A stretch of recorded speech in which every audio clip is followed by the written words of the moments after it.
Okay, we're back. I hope free coffee's still back there and cookies, and you can get it to go on the way out after the panel. So don't leave me with extra cookies. So the feedback on the first panel is we probably could have had an hour more worth of questions based on what's online and what was asked and some other people. So that's great, and we'll pull that together, the questions that were unanswered, and send that to the PIPS team so you can use those questions to refine your future presentations as you go on and do those other pieces that you do as a program. So our next panel today is moderated by Marie Murphy, who is was a fellow in this program and who is for about a year and a half, been a consultant on the Mad Scientist program. So Marie. Thank you, Mr. Grubbs. So like Mr. Grubbs said, I'm a PIPS alum, and I've been working here with the Mad Scientists for a year and a half. I'm going to go down the line and let the fellows introduce themselves, and then we will begin. So Michaela. Hi, I'm Michaela Fleming. I'm a senior at the College of William and Mary, majoring in government and economics. And my project is on how China is entrapping developing states in a dependent relationship using cheap technology and the implications of that for the United States. Hello, my name is Lincoln Zaleski. I'm a current senior at the college. I'm also a PIPS research fellow. I'm an IR major and an Arabic minor. And my project focuses on creating a strategic concept and an overarching framework for understanding modern authoritarian disinformation campaigns. Hello, I'm Catherine Armstrong. I'm a senior at the college, majoring in international relations and sociology, and my project is on transnational repression, so non-democracies' efforts to track, hack, harass, and even assassinate immigrants. Yeah. So as you have heard from that brief description, this panel is entitled Geopolitical Strategy of Authoritarian Regimes and Near-Peer Competitors Utilizing Technology. So we're going to begin the presentations with Michaela. China is exporting its model of digital authoritarianism abroad, creating a network of dependent client states and threatening the United States' global influence. This development has major implications for the United States. Namely, Beijing's promotion of authoritarian forms of governance negatively impacts U.S. interests and erodes the United States' soft power relative to China. China's digital authoritarian model is composed of both Chinese surveillance-capable technology, such as camera systems, smart city tech, and telecom infrastructure, as well as cyber sovereignty ideology. Cyber sovereignty empowers states to control the internet within their borders according to their own laws. In practice, cyber sovereignty justifies the use of surveillance-capable technology by the government to censor and repress populations. China sells this model to developing and autocratic client states through the Belt and Road Initiative. The BRI's efforts include accessible financing as well as media training seminars for foreign officials. Soon after receiving training, many countries pass laws influenced by cyber sovereignty. These laws often mandate data localization, regulate the content of social media, or give national security forces access to users' private data. By exporting Chinese technology from companies like Huawei, ZTE, and Hikvision, China can collect vast amounts of data from client states. This will strengthen both domestic and foreign surveillance capabilities. For example, the US government has banned the use of Huawei equipment and says it can be used to access personal data. Similarly, the United States military has prohibited the use of Chinese DJI drones over privacy concerns. These products and others feed a global data ecosystem, which gets China more information about foreign countries. With that information, Beijing can more effectively anticipate and respond to threats. High-quality foreign data enables China to manipulate public opinion outside its borders through responsive and targeted propaganda campaigns. Due to the strategic export of surveillance-capable technology, regimes dependent on China are growing stronger. Poor authoritarian states such as Zimbabwe or Venezuela are gaining access to technology they could neither develop nor afford on their own, which they will use to repress their populations. Developing states lack strong institutions and democratic norms to prevent the abuse of this technology by elites. Now these states have access to cutting-edge tools to surveil, censor, and repress their populations. By arming authoritarian and developing states with the tools of repression and a framework on how to use them, China is encouraging and enabling democratic backsliding abroad. However, access to these technologies comes at a price. Beijing gains considerable leverage over client states as a result of increased technological and financial dependence on China. Technological dependence means that it's going to be very expensive to switch providers once you're locked into a Chinese system, while financial dependence means that client states might take out unsustainable loans to finance Belt and Road projects, giving China leverage if states need to renegotiate. As a result, China can use these uneven relationships to coerce client states. As Beijing's network of client states grows, China will be able to use its leverage to shape governing norms around the internet. For decades, the United States has benefited from its influence online. As the creator of the internet and the home to its most important companies, the United States has molded the internet with the intention of prioritizing freedom of speech and promoting democracy. Due to China's global promotion of cyber sovereignty, these values and US influence are eroding. The internet that China envisions will promote authoritarian control and facilitate the theft of intellectual property. China also benefits from stronger but more dependent allies. As the number of client states grow, the United States could see a return to a bipolar world with a US and Chinese sphere of influence. Additionally, if China feels more secure both at home and abroad, Beijing may act more aggressively, especially in areas where it has a number of client states. Finally, global democratic backsliding has tangible implications for the United States. As China promotes digital authoritarianism as a viable substitute for liberal democracy, the United States will lose valuable partners in the developing world. To combat growing Chinese influence, I propose the United States work with targeted countries to improve domestic cybersecurity expertise. This expertise will allow these countries to make informed decisions about the risks and benefits associated with Chinese products. The United States should also partner with companies to develop technical solutions to digital authoritarianism.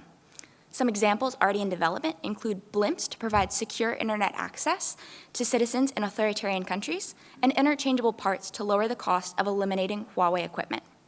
By taking action, the United States will be able to preserve its authority and influence in the face of China's challenge. Thank you. Thank you, Michaela. It was really interesting hearing about Chinese data collection and how that enables surveillance. I definitely think that that will also enable the spread of disinformation and the manipulation of that information, which I think Lincoln will discuss more.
Hit it twice. Should I start over? Can you guys hear me? Okay, I'll continue. Actually, did everyone catch that? Should I start over? Good? Okay, awesome. Thank you. Authoritarian disinformation campaigns closely follow the clear, hold, build framework, or the ink spot approach to counterinsurgency, which was used largely in Iraq and Afghanistan. Clear, hold, build follows a three-step approach to counterinsurgency. First, you place small numbers of troops in strategic locations within an insurgent-held territory. And next, you have the teams push outwards from their strategic locations into the territory and clear the area of insurgents. That's the clear part. And then you have them hold that territory to ensure that insurgents can't come back, and that's the hold. And then you build relations with the people, and you keep repeating this until you start from a small area and you push outwards, and you do this from a bunch of different locations until eventually the teams reconnect within the territory. And the ink spot nature of this approach comes from dropping spots of ink onto a piece of paper. And so they permeate through the paper and eventually reconnect and take the whole paper, hopefully clearing it of insurgents. And modern disinformation campaigns work in a really similar way. But instead of permeating through territory, they permeate through society.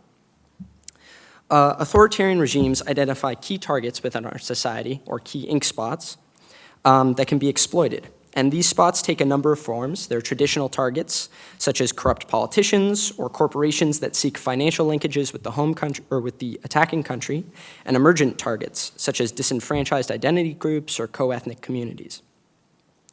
Through repeated false messaging and direct or indirect economic support, authoritarian regimes strengthen feelings of disenfranchisement and emphasize the need to disrupt and change the status quo. From there, regimes expand the ink spots, and the repeated false messaging reaches a successively larger audience. The attacking regime continues to bring ink spots together as well, linking groups and permeating society with their messaging. So instead of clear, hold, build, we're talking about an identify, fortify, link for what modern disinformation campaigns are. And finally, after the network of ink spots is linked and strengthened, the false messaging becomes mainstream, and the attacking regime gains political influence. The key here is that these networks can be repeatedly tapped into for different campaigns over time. So as society ebbs and flows for when authoritarian campaigns want to tap into us, let's say during an election cycle, you can continue to further your authoritarian disinformation over time. And so these individual attacks and events that we identify are really part of a much larger network and campaign that's within our society. Liberal democratic vulnerabilities factor into ink spot identification as well. Liberal democracies have response constraints inherent to each state that limit our response capabilities. And these inherent vulnerabilities, for example, include constitutional limitations, having a large population and a decentralized government, and ethnic or cultural similarities to the attacking regime, which each limit the regime's capacity to respond either legally or through public opinion to these attacks. Liberal democracies have a number of target vulnerabilities as well. There are inherent social factions, they're changing demographics, reliance on information-based financial markets are all separate vulnerabilities that allow for targets to be identified within liberal democratic society. Social factions allow for regimes to target nationalists, changing demographics encourages feelings of marginalization, and dependence on an information-based economy highlights opportunities for traditional economic targeting. Liberal democratic responses as a result of these vulnerabilities are fairly limited in scope, as censorship is out of the question for most liberal democracies. Other preventative measures are necessary, but the majority of defensive measures take a long time to enact, such as a nationwide education campaign that tells you what fake news is, or perfecting social media detection of fake news. So as a result, I propose a more offensive strategy. The United States and other liberal democracies should respond to authoritarian disinformation attacks through a counter-disinformation offensive campaign intended to impose costs on the attacking country. By targeting inherent authoritarian vulnerabilities, democratic regimes can raise the social and political cost of authoritarian disinformation campaigns, which will ideally stem further attacks. Thank you. Thank you, Lincoln, for discussing how disinformation is spread throughout society. I think that's definitely crucial to our next presenter as well, Catherine, who's going to discuss the export of authoritarianism through these avenues. Thank you. Certainly. Thanks, Marie. More than ever before, we are living in a world in which other countries can attack U.S. citizens and residents with close to no consequences, a world in which U.S. borders do nothing to protect them. China's personalized disinformation campaigns, Egyptian surveillance of activists, hacking of Iranian-American social media accounts, and Turkey's abuse of Interpol alerts are only a few examples of transnational repression, attempts by non-democratic states to silence and control political dissidents and their immigrant communities. The ability of non-democratic governments to suppress the voice and control the behavior of people in the United States threatens civil society and democracy, violates U.S. sovereignty, and jeopardizes U.S. partnerships with other countries. While co-ethnics and co-nationals are the targets of transnational repression, the trend is really about developing the ability to make and carry out threats across borders. The tactics used are not exclusive to co-ethnic and co-national targets. So we should expect to see an expansion of transnational repression tactics to non-co-ethnic and non-co-national targets in the coming years. Because the trend of transnational repression has gone largely overlooked, non-democracies have faced few consequences as they practice these techniques of extraterritorial control. Economic and social influencers, politicians, and members of the military and intelligence communities can be targeted with the same tactics used for transnational repression. In fact, there is already evidence of such tactics being used against non-co-ethnic and non-co-national individuals, such as journalists and NATO personnel. The use of technology-based and enabled tactics against strategic U.S. individuals will expand unless the United States intervenes. The technology-based tactics in the toolkit of transnational repression, passive cyber attacks, active cyber attacks, and disinformation, pose the greatest risk because they are easily transferable to non-co-ethnic and non-co-national targets. Furthermore, technology-based tactics are affordable and difficult to attribute. U.S. policy should be designed to increase the cost of these tactics and their rate of attribution. The U.S. government and multilateral organizations must establish a standard of acceptable behavior regarding transnational repression while also protecting victims. As part of this effort, I offer 3 primary policy recommendations. 1, a watch list of victims and perpetrators. 2, sanctioning of individual perpetrators. And 3, improving of Interpol rules and processes. So first, the watch list, a collaboration between NGOs and the Department of State, should form the core of efforts to curb transnational repression. The watch list of victims would help NGOs such as Freedom House and Citizen Lab to notify targets of an attack and provide educational resources to improve personal cybersecurity. The watch list of perpetrators would include a ranking of states' propensity to use transnational repression. These rankings can then be tied to aid, trade, and diplomatic relations.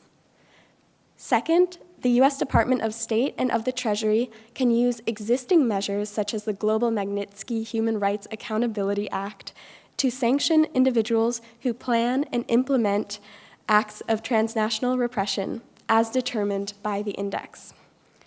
Third, the United States should set standards for the use of Interpol alerts in U.S. legal proceedings as described in the TRAP Act of 2019, and increase funding to Interpol. Interpol should punish abusers of its system by suspending membership or barring them from leadership positions. Only by taking immediate action to impose costs on the perpetrators and protect the victims of transnational repression can the United States respond effectively to this threat to our civil society, democracy, sovereignty, and security. Thank you. Thank you, Catherine. So I am going to kick off the questions, and I have a couple for the panel, beginning with Michaela. So we've seen that China has been successful in its ventures to expand global surveillance in Africa and into the Middle East as well. They've had a little bit more resistance in Europe and North America, however. Are these cultural differences globally or some other divide that the United States can capitalize on to stop the spread of Chinese surveillance and influenceability? Yeah, thanks, Marie.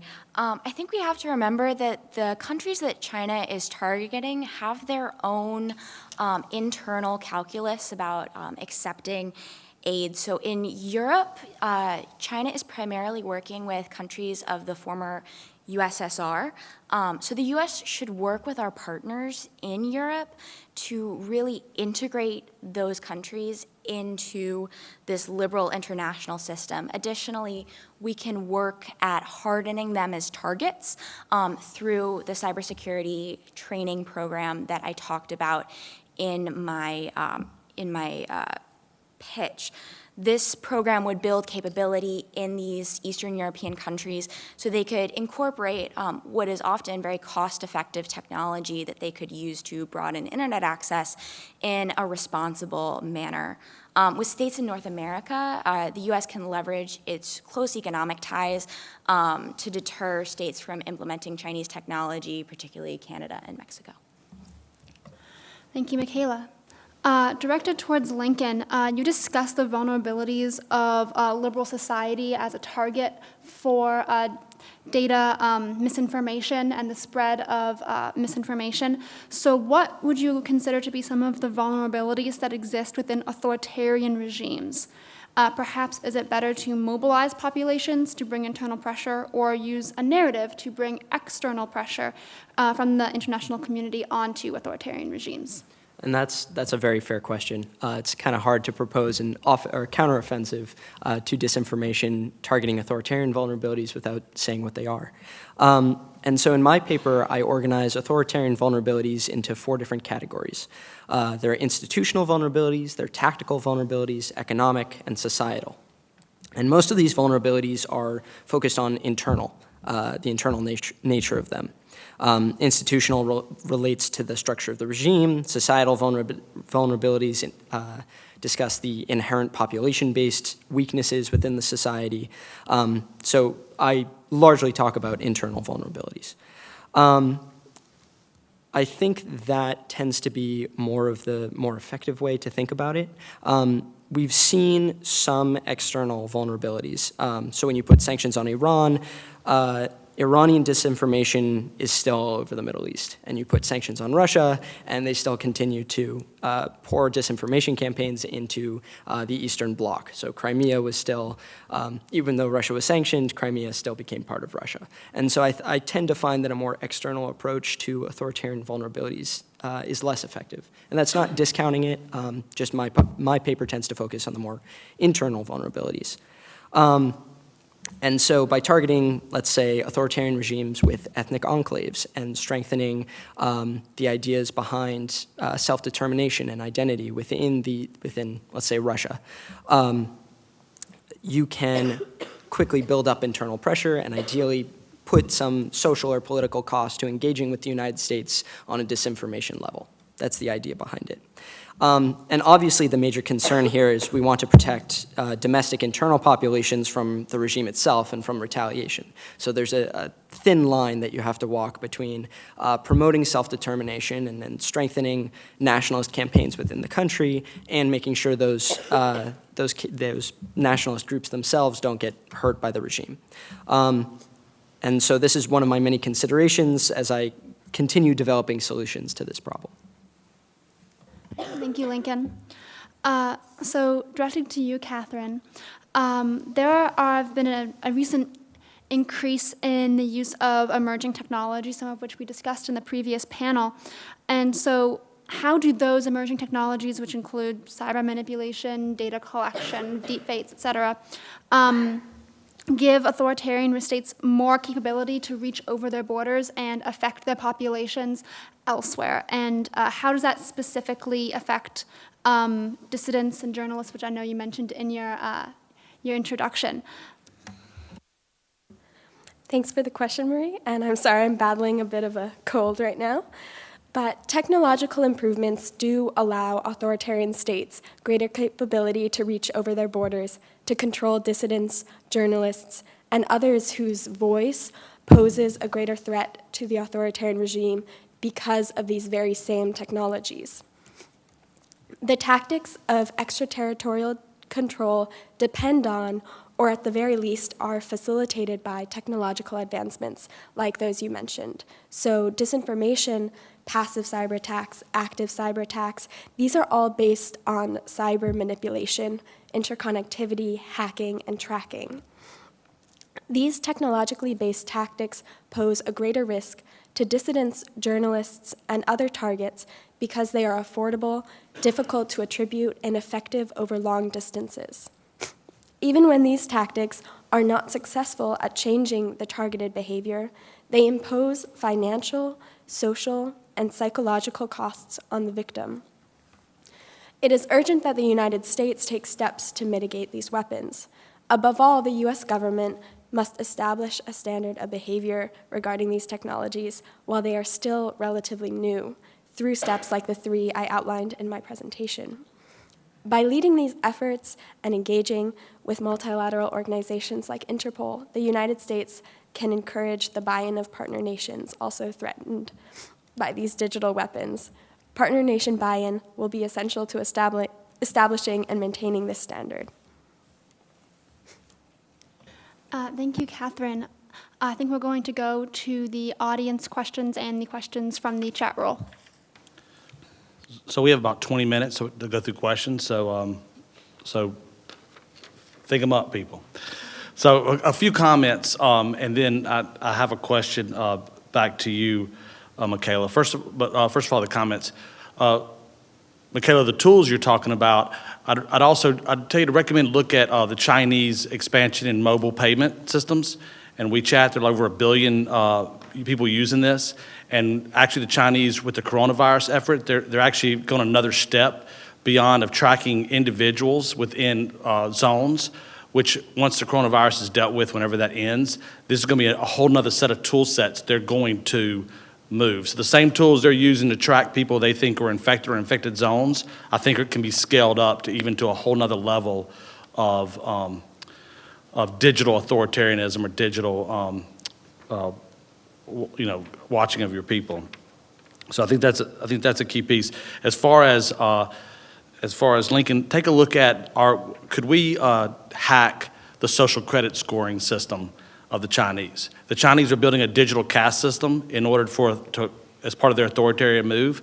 It's a vulnerability they're building on themselves. If this is an accepted thing, what if we hacked their social scoring system to disrupt their society?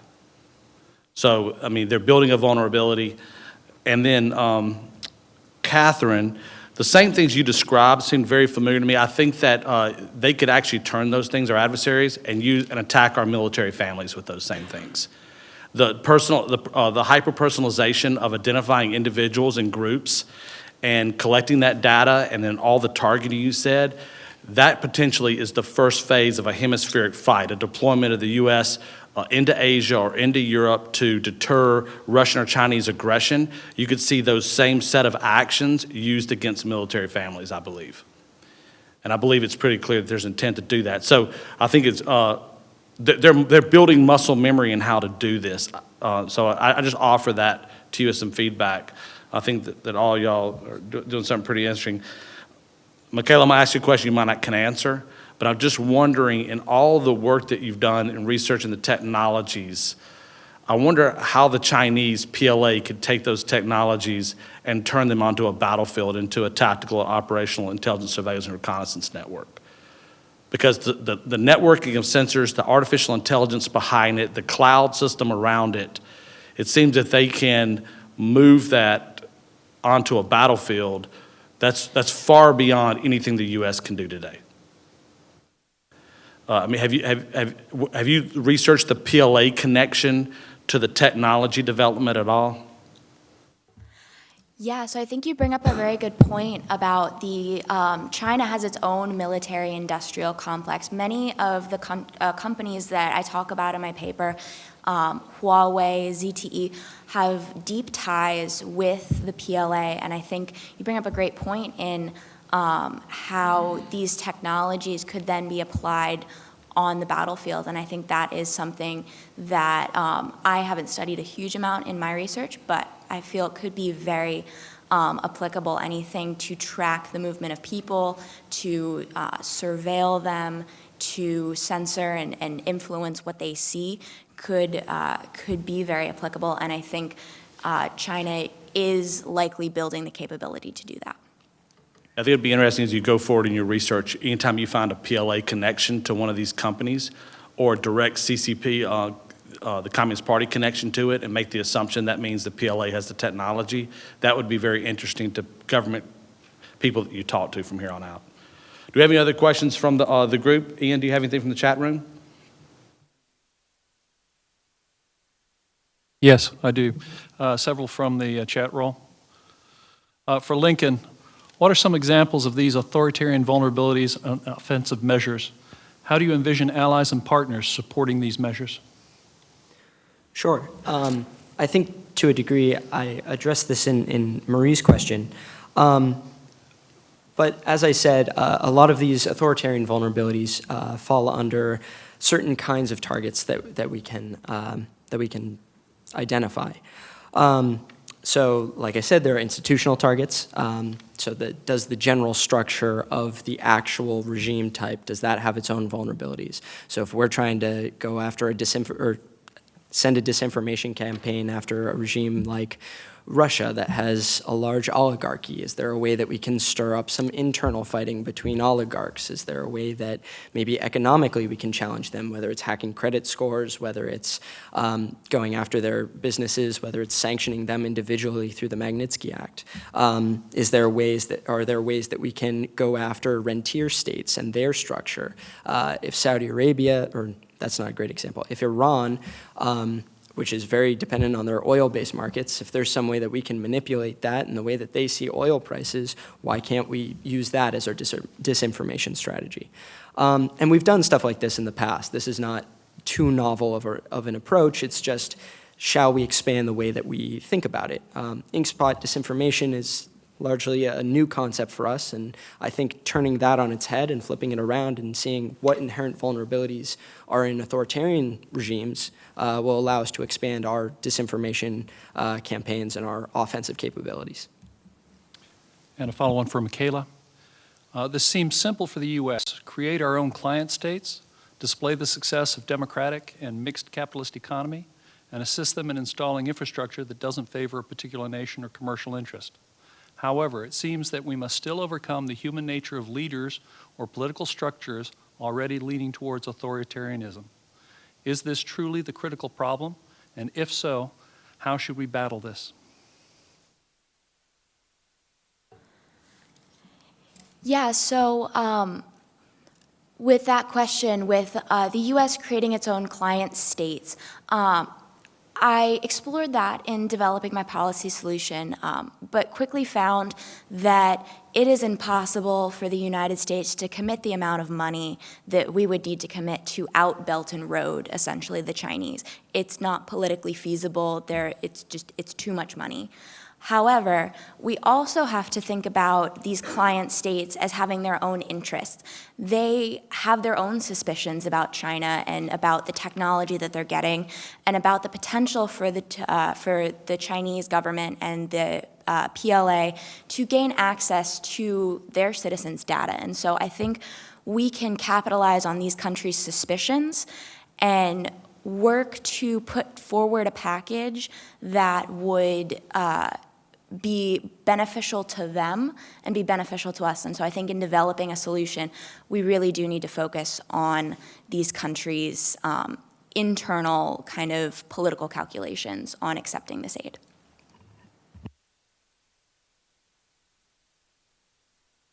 Any questions from the audience? There we go. Some people are a little nervous because they told me in the break that y'all are so much smarter than them. They don't feel like they can ask a good question. I'm Lieutenant Colonel Campbell. Just want to thank you all for being here, first of all. Thank you for providing your expertise to the panel. My question is for Michaela. So as we look at the Chinese and Philippine relationship, it's been ongoing, but it's been strengthening recently. And with President Duarte being more open to kind of Chinese influence, where do you see that there are potential seams, weaknesses, or opportunities for us to take advantage of any opportunities that can strengthen our relationship with the Philippines and our long-term investment and relationships that we've had with the Philippines and the Philippine people. Thank you. Yeah, so I'm going to confess I do not know a huge amount about the U.S. or the China-Philippine relationship, but I do think there are opportunities for the United States to maybe undercut the relationship there with China. I think, like you said, we have a long relationship with the Philippines, and we may be able to fall back on that. Additionally, I think the world knows that U.S. products and U.S.-backed Western companies tend to produce high-quality products, and I think there's still a bit of a bias around the world towards seeing China as producing low-quality products.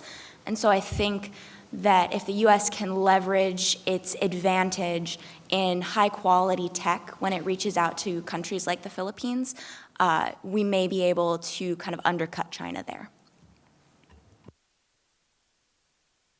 Yes, we do. And I would add that the U.S. has no 5G alternative. So, I mean, that's the problem. Right now, the Chinese have a 5G that they can export globally, and we don't have an alternative. So until we have an alternative to that technology, that's where we're caught, because you're right. Generally, that's correct as far as the quality of the technology, but we don't have a competing product right now. You guys are awesome. Hey, so if you're a cop, right, somebody's got to commit a crime before you arrest them, or they have to collude, right, to commit a crime. And so a lot of what your panel talked about, we're ceding the initiative, if you will, potentially ceding the initiative to our adversaries. Michaela, you used the term deterrence. And then you talked about some policies and how we couldn't compete. If you think about the whole of the U.S. government, diplomacy, information, military, economic, how do we get ahead of our adversaries? How do we bring together all the instruments of American national power, not just those things under the control of the government, although the government can incentivize the economy? How do we pull all the strings we have at our advantage so that we can preempt or, as you say, offer an alternative? What does that look like within the realm of your research?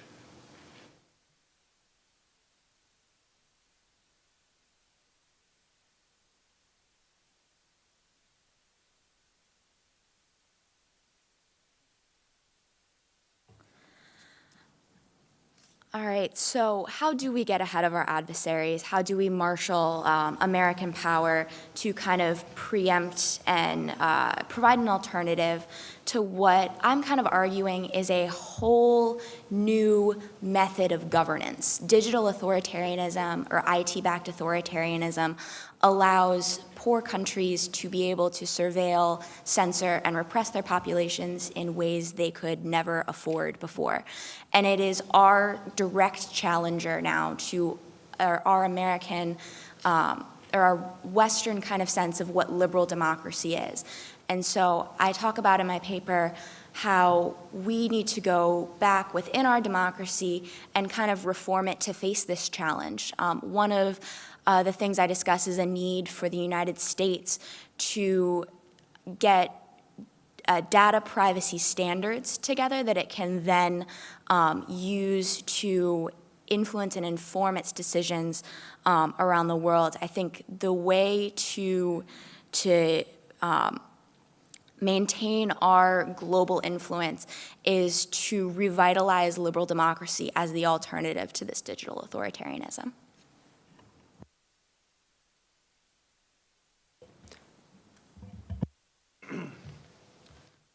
Hi, I'm Lieutenant Colonel Peter Sonnegaard from the Danish Army. I don't have a question, but I do have a curveball. I think most of us in the area come from a Judeo-Christian value system. We think of democracy as the right thing. Liberal capitalism is good in our eyes. That's our experience. Coming from a European country, we've got hundreds of years of evolvement from our kingdoms, which were authoritative dictatorships, to, at some point, becoming a democracy. You started out a little higher up on that curve, but you still got, evolved. So now, we expect our African and Middle Eastern countries, who come from a totally different background, to tie into those values that we think is right. Most of them, sir. Well, most of them. That's right. Also, our Russian and Chinese counterparts see the world in a different way. And they are tying more easily into the African and Middle Eastern countries because it's just, they're on that level on the evolutional state. Not saying that they are not as evolved as humans as we are, but the whole society evolves in different ways, tribal and so on and so forth. So, the US and European do not control our industry as China and Russia does. Do we have a chance at all to compete in this world? Or do we need to look at our value system in a different way? Do we need to look at our truths in a different way to compete in this arena? Thank you. I think I will give the chance for all the fellows to very briefly answer this question if they choose to do so. So I think this is a great question, and I think it really does get at the heart of particularly this time with the fall of the Soviet Union and the rise of the United States as largely the sole superpower. It's hard to start to consider following a number of failures in trying to spread democracy. It's difficult to look at the world as it currently is and say, yes, we should continue to spread democracy in every single country all around the world, no matter what, without consequence. And I think China and Russia and their counter-ideologies to that would certainly support that opinion that, for a large part, trying to promote democracy around the world has failed. Look at how bad of an ideology it is, and possibly the populist wave with Viktor Orban in Hungary and whatever else is going, Boris Johnson and Marine Le Pen and whoever else is rising around Europe and possibly even here in the United States with what's going on with populism. I think we're seeing some sort of backlash to that. I am personally not any sort of expert on this kind of thing. We recently just heard from John Mearsheimer, who has a very distinct opinion on this. So I think if you're asking my personal opinion, I would say that, yes, the West needs to reevaluate the way that we think about exporting our value system. I don't think we necessarily need to reevaluate is having human rights good. I think largely we still believe that. We still agree that that's a good idea, but I think we need to reevaluate the way that we think we should promote human rights around the world. I think our institutions are weakening in the face of cheaper alternatives like China, and I think that we certainly need to reevaluate the way that we think about how to send out a message of freedom and liberty and human rights around the world. So in terms of transnational repression, I don't believe that this phenomenon shows the weaknesses of liberal democracy, but rather, and perhaps this is a bit too optimistic, I think that it shows its strengths. Because many of these immigrants who are being targeted left their kin states because perhaps they were exiles or they simply wanted new opportunities for political freedoms and civil liberties, or they wanted more economic opportunity.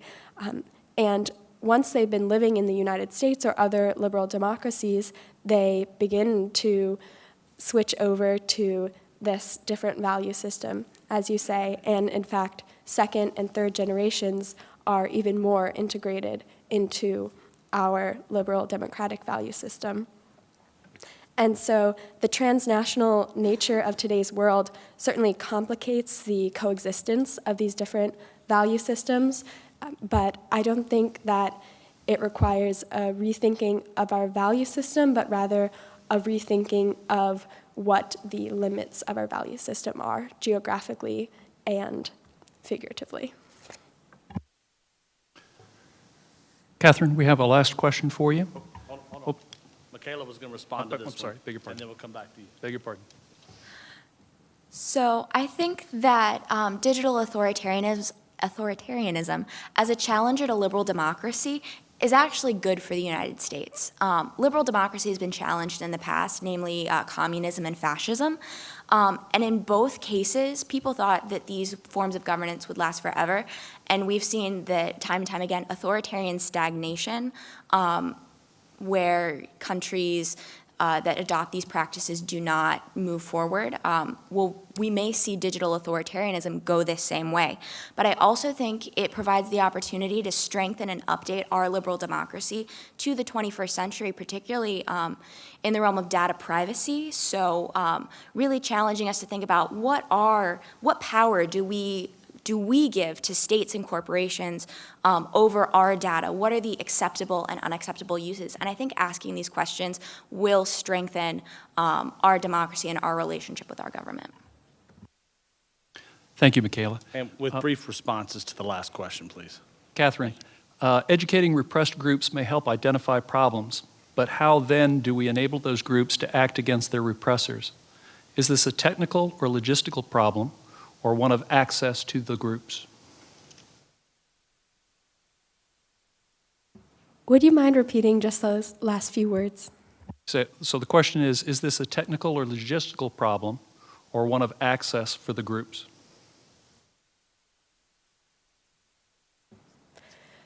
So I see this problem of sort of hardening the targets of transnational repression, both as a logistical and a more ideological issue. So on the logistical side, we're looking at improving personal cybersecurity. So this can be things as simple as not sharing confidential information over means that may be under surveillance.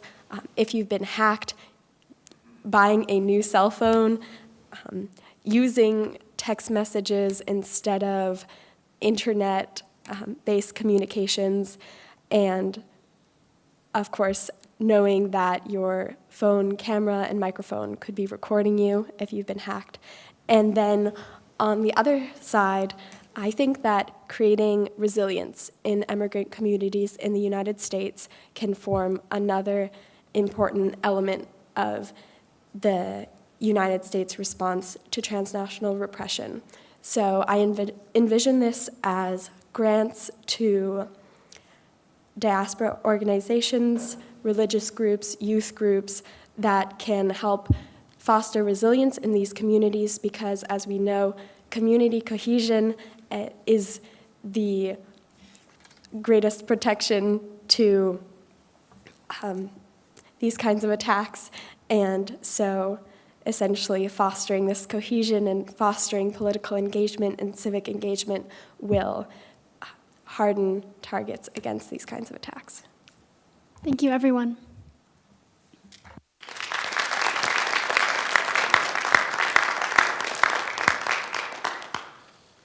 Okay, two just absolutely great panels today, and we really appreciate it.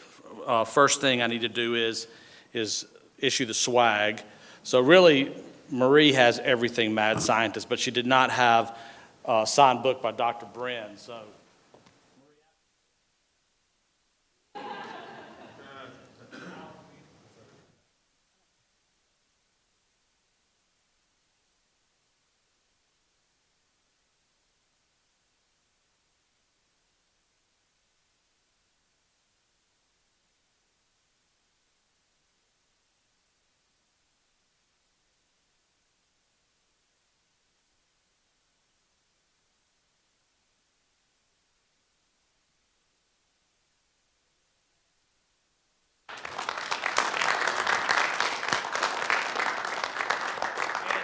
to also take the opportunity, Dennis, will you come up here, please?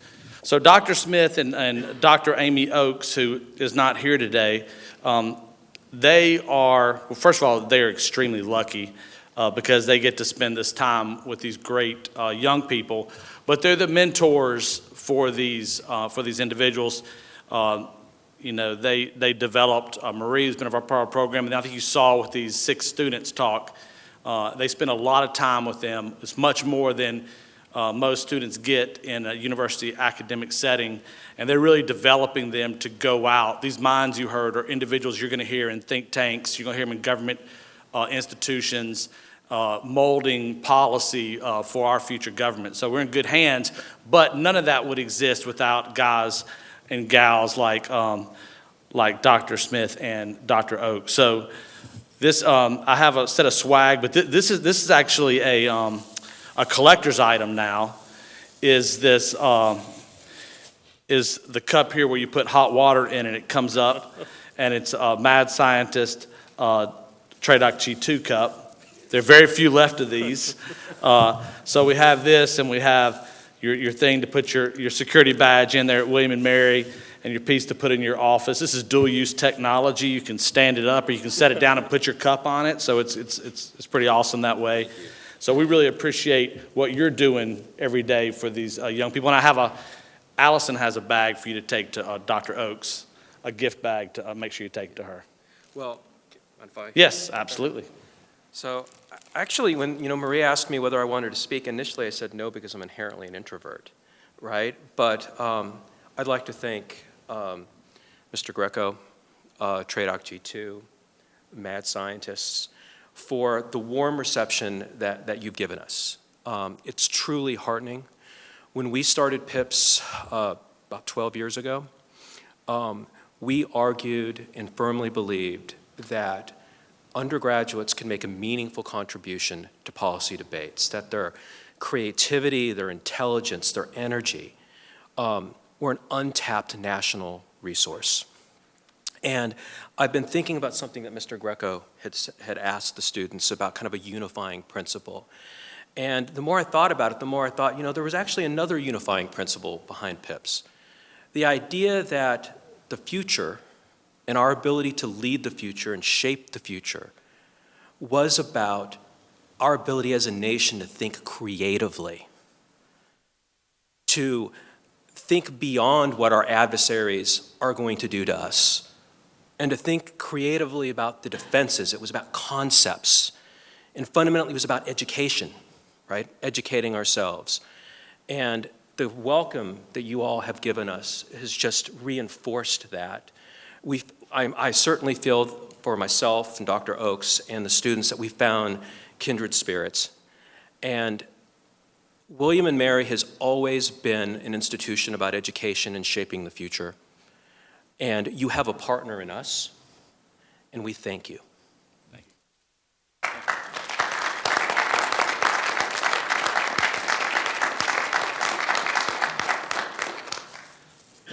So just a few comments. We really appreciate William & Mary, the PIPS program, and I do consider this to be this year wasn't a first date; it's a long-term relationship. And now, based on what people have seen, I think that people are going to be fighting to come and sit down with you and your students and your future students. But what I know as I listen to the topics today is that there are a couple of things. First of all, a lot of what you heard about today is all about the competition phase. If you're in here and you're from Futures and Concept Center or from TRADOC and you're spending your time thinking about the competition phase and multi-domain operations, all of this piece you heard, this isn't deep future. This stuff is emerging today, and it's advancing rapidly. It's not going to wait for a force in 2035. It's going to be there for the 2035 force. It's there for the force in the field today that they would deal with. If we deployed next week to deter aggression from a near-peer competitor, many of the things we heard about today we would face. It might be in its nascent stages. It might not be as effective. It might not be as precise, accurate, to scale, but we would face it. But it's only going to get more in that direction. So this summer at Georgetown, we're going to have a conference on the information environment, on weaponized information. Many of the topics you heard about today are going to be explored, defining what the problem is from now out to the future. We're going to talk about what the solution space is, because it's not all technical solutions. Much of it is cognitive. If you're Finland and Sweden today, they are integrating education at the lowest level to try to build cognitive resiliency against the Russian information campaign that they face daily. So there's a broad spectrum on how we deal with this in the future, and we're going to explore that as the continued exploration of the competition phase. It's also about rapidly accelerating emerging technologies that are converging. Like I asked the first group that was talking about different aspects, deep fake technologies, artificial intelligence, data, and biotechnology. Each one of those are significant, but they're converging at a pace that is amplifying the impact and democratizing and demonetizing at a level to where it's not just peer competitors, regional competitors, and even very sophisticated non-state actors are going to have some scale of ability to do these things to us. And it's not a world where it's just going to be faced on you if you're in uniform. They're going to attack our families, our networks that connect us. They're going to attack our ability to move out of the field. It is literally a fight from your living room to the close fight. If you think your admin moving to an assembly area that you can move to a close fight, you're fighting your grandfather's war. Well, that's what you just heard today. You heard our adversaries developing capabilities which are going to allow them to bring that type of fight to us. So next week when we're sitting down, we have to ask ourselves, is this the fight we're preparing for? Are we including this in our concepts? Are we including this in our experimentation? I think these students, and I appreciate it, you actually, I think, challenged us. I know you challenged the audience. Some of the things you said are very disruptive. The idea of using information campaigns in an offensive way, the way it was discussed. There are multiple people that are fussing and cussing, Mississippi Public School Education, fussing and cussing about this on Twitter and on the chat room. That's not the American way. You're right. That's why you heard so much about ethics from each one of these students. We don't know. These things we have to grapple with that. We have to be Americans. Americans stand for something. Liberal democracy stands for something. But we have to explore this. And we have to understand this idea of asymmetry of ethics and what it means for advantage. So I would think in every bit of that, the students here today, I think, challenged us. And I think we appreciate from the mad scientist team. If you go back and you look at your teammate and you're like, hey, you should have heard these students talk. This was videotaped. It's going to be on our YouTube site within a week and a half. So that piece is there so you can share it with your colleagues. If you're into Twitter, myself and Allison aren't as fast as Marie, but there's a good set of notes on Twitter of what was said here today. And as we go forward, and we're going to write on this as well. And students, I'll remind you that I would love to publish your executive summaries, your highlights at the MadSci lab to share to the larger Army community, DoD community, and academic community as you go through it, because I'm like Dr. Smith. I think undergraduates have something to offer, and I think it's based on your creativity. And as I talked to Mr. Greco, I was coming to work the other day, and there was a CEO, and he said, the hard thing about building the future is what to do with the past. A lot of us in this room have trouble thinking about the future because we have a past. Well, Generation Z, they have a past, obviously. They're 22 years old, but their past is different than ours. So they might be a little more creative because they don't have the anchor of the past that we have. So think about it. I'll leave you with that. Your last thing today is the hard thing about building the future is what to do with the past. Have a great day. Once again, thank you to William and Mary, and let's continue learning.